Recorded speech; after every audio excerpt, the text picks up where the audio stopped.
Hello my dear दोस्तों। तो स्वागत है आपका हमारे चैनल मूवीज़ वाला में। तो आज की वीडियो का टाइटल है शादी में ज़रूर आना मूवी की हिंदी एक्सप्लेनेशन। तो आइए शुरू करते हैं। तो दोस्तों ये कहानी है आरती शुक्ला और सत्येंद्र मिश्रा की। तो पहले सीन में हम देखते हैं आरती को जो शादी के लिए लड़का देखने जाने के लिए तैयार हो रही है और अपनी माँ से बात कर रही होती है। इस सीन में वह अपनी माँ से कह रही होती है कि वह अभी शादी नहीं करना चाहती है। इतने में उसके पापा आरती की बात सुन लेते हैं और कहते हैं कि साल के अंत तक उनकी शादी करा ही देंगे। फिर आरती तैयार होकर लड़के यानी सत्येंद्र मिश्रा और सत्तू से मिलने जाती है। वहाँ वो दोनों एक कैफ़े में मिलते हैं और दोनों एक दूसरे को पसंद कर लेते हैं। अगले दिन आरती के पापा और मामा सत्तू के घर जाते हैं रिश्ते की बात करने के लिए, जहाँ पर सत्तू की माँ और मामा उनसे 40 लाख का दहेज मांगते हैं, यह कहकर कि सत्तू एक सरकारी क्लर्क और 3 मंजिले मकान का इकलौता वारिस है। अब आरती के पिता परेशान हो जाते हैं, मगर शादी तो उन्हें वहीं करनी थी, इसलिए थोड़ा सोच विचार मान जाते हैं। फिर शादी की तैयारियां चालू हो जाती हैं।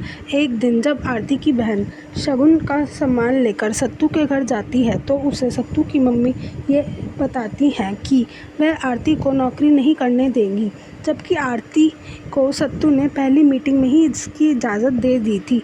अब आता है शादी का दिन जब बारात आने वाली होती है। उससे थोड़ी देर पहले आरती की बहन आभा को यह पता चलता है कि आरती ने पीसीएस का प्री दिया था जिसमें वह पास हो गई। तब वह आरती को समझाती है कि उसकी सास उसे नौकरी नहीं करने देगी और वह अफसर बनने का मौका गंवा देगी। पहले तो आरती बहुत दुखी हो जाती है, फिर आभा के समझाने पर वह शादी से भागने के लिए मान जाती है।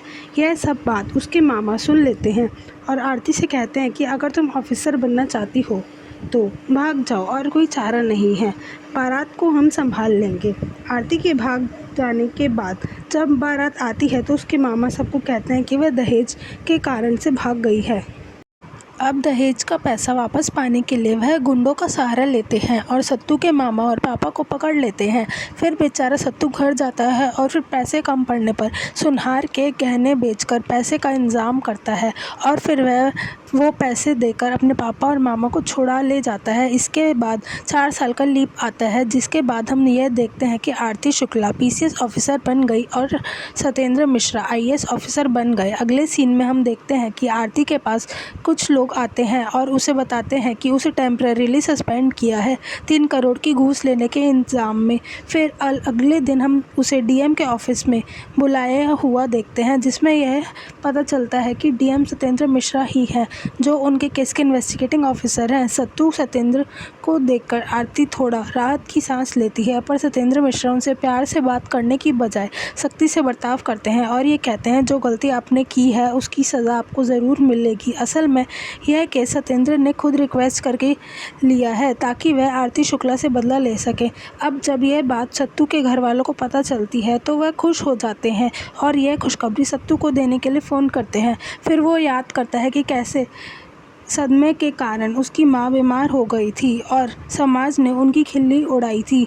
मोहल्ले वाले उसकी बहन को तंग करते थे और सत्तू भी सोच लेता है कि आरती शुक्ला को छोड़ेगा नहीं और अब वो उसके घर जाकर सब बर्बाद कर देता है। तब आरती की बहन उसे बताती है कि वह शादी वाली बात का बदला ले रहा है, तो उसकी बहन उसे सत्तू से माफ़ी मांगने के लिए कहती है।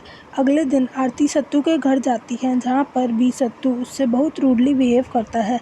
फिर हम सत्तू को उसके ऑफिस में देखते हैं, जहाँ वो अपने साथियों से उस बिल्डर के बारे में पूछता है जिसने वो डील कराई थी। अब थोड़ी देर बाद वो आदमी आता है जिसने डील कराई थी। तब सत्तू उससे पूछता है कि ज़मीन के पेपर थे आपके पास? तो वो बंदा बोलता है बिना पेपर के डील कैसे हो सकती है। उस समय आरती भी सत्येंद्र के ऑफिस के बाहर बैठी थी, तभी उन्हें उनकी सहेली नीलम का फ़ोन आता है जिन्हें आरती बताती है कि उन्हें सुबह से ऑफिस के बाहर बिठा रखा है, खाने पीने के लिए भी बाहर जाने की इजाज़त नहीं है। और अगले कई दिन तक ऐसा ही चलता है और सत्तू केस की इन्वेस्टिगेशन में लगे रहते हैं। ऐसे में कई बार हमें यह भी देखने को मिलता है कि वह आरती शुक्ला को मेंटली टॉर्चर करते हैं। एक बार वह अपने ऑफिस में आरती शुक्ला से एक लेटर लिखवाते हैं कि आरती शुक्ला का जेल जाना तय है, सभी सबूत उनके खिलाफ है। और इन सब से आरती परेशान हो जाती है और सत्तू से कहती है, हम डर गए थे, आपकी मम्मी ने दीदी से कह दिया था कि वे हमें नौकरी नहीं करने देगी। तब सत्तू कहता है, तुम हमसे तो बात कर सकती थी, हम तुमसे प्यार करते थे। और वो कहते हैं, तुम कल भी मतलबी थी और तुम आज भी मतलबी हो। तो आरती उनसे कहती है, हमसे यह सब और बर्दाश्त नहीं हो रहा, आप हमें भेज दीजिए जेल। फिर सत्तू कहता है कि ठीक है, हम आराम से बात करते हैं। फिर वह बात करते हैं तो वो उससे एक किस की डिमांड करता है, जिसके लिए आरती मना कर देती है और वहाँ से चली जाती है। अगले सीन में हम देखते हैं कि आरती के पापा सत्तू की माँ से माफ़ी मांग रहे होते हैं।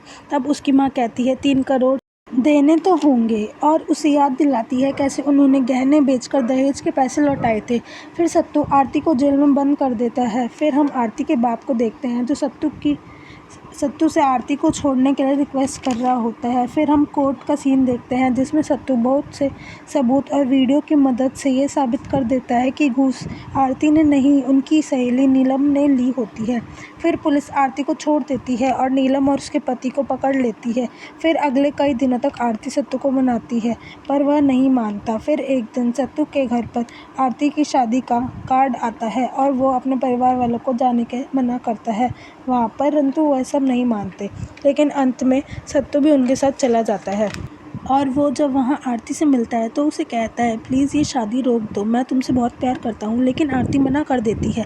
इतने में उसका पति वहाँ आ जाता है, उससे वहाँ से खींच के ले जाता है और पंडित से शादी शुरू करने को कहता है। इतने में सत्तू गन लेकर आता है और उसके पति के सिर पर रख देता है। तो वो कहता है कि ये तो प्लान में ही नहीं था, असल में उन्होंने प्लानिंग की होती है। शादी तो सत्तू की ही थी और जो आरती का पति बना था वो असल में उसके बहन का पति शरद था। अंत में गाइस मैं आपसे यही कहना चाहूँगी, वीडियो अच्छी लगी हो तो वीडियो को लाइक करें, कमेंट करें और चैनल को सब्सक्राइब करें। Thank you.